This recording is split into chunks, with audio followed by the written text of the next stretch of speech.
hindi natin alam kung nasaan ang lahat ng kritikal na faults.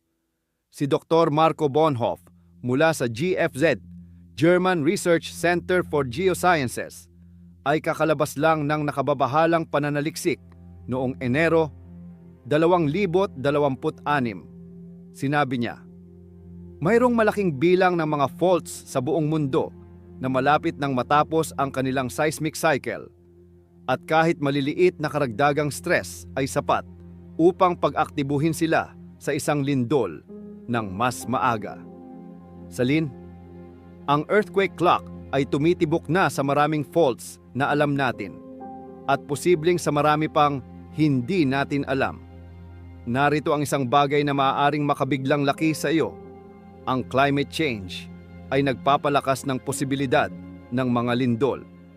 Oo, tama ang narinig mo.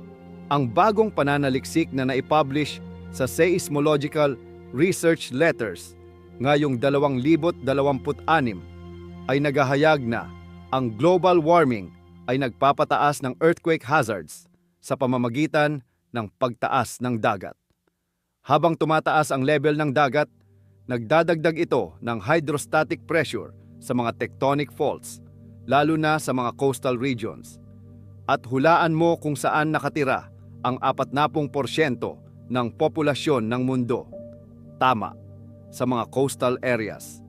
Ang mga lungsod tulad ng San Francisco, Los Angeles, Istanbul at Tokyo ay nakalagay sa mga kritikal na fault zones na may tumataas na dagat na literal na nagdadagdag ng bigat sa pressure cooker sa ilalim nila.